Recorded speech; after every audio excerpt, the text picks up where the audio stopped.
नमस्कार. आज आपल्याला लंडनची सैर करायला घेऊन जाणार आहे. लंडन हे एक ऐतिहासिक शहर आहे जिथे प्रत्येक कोपऱ्यात इतिहास आणि आधुनिकता यांचा अद्भुत संगम आहे. लंडनची सैर सुरू करताना सर्वप्रथम आपल्याला पाहायला मिळेल बिग बेन. हा घड्याळ खूप प्रसिद्ध आहे आणि प्रत्येकालाच आकर्षित करतो. त्याच्याजवळ असलेली हाऊस ऑफ पार्लिमेंट देखील अत्यंत ऐतिहासिक आहे. याच ठिकाणी देशाचे महत्त्वपूर्ण निर्णय घेतले जातात.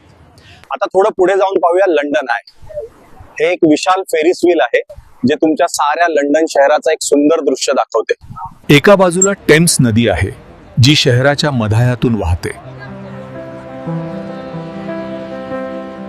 लंडनला युनायटेड किंगडमच्या सांस्कृतिक, ऐतिहासिक आणि कलात्मक वारशाची ओळख आहे. बकिंगहम पॅलेस पाहणं देखील एक अविस्मरणीय अनुभव असतो. इथे राणी आणि राजघराण्याचं वास्तव्य आहे. तुम्ही जर कलाकृतींचे शौकीन असाल तर ब्रिटिश म्युझियम नक्कीच तुमचं मन जिंकून घेईल. इथे विविध प्रकारच्या ऐतिहासिक वस्त्रांची आणि कलाकृतींची संकलनं आहेत. लंडनमध्ये असं खूप काही आहे ज्यामुळे प्रत्येक व्यक्तीला इथे येऊन गोड अनुभव मिळतो. आणि हो, लंडनची पब्लिक ट्रान्सपोर्ट सिस्टम म्हणजे एक बेहतरीन अनुभव. मेट्रो आणि बस यामुळे तुम्ही सहजपणे शहराच्या प्रत्येक कोपऱ्यात जाऊ शकता. अशा प्रकारे लंडनची सैर खूपच रोमांचक आणि माहितीपूर्ण आहे. येताना तेथील सांस्कृतिक विविधता, इतिहास आणि आधुनिकतेची मस्ती तुम्हाला नक्कीच आवडेल. आशा आहे की तुम्ही लंडनला भेट देताना या सर्व गोष्टी अनुभवल्या असतील. धन्यवाद.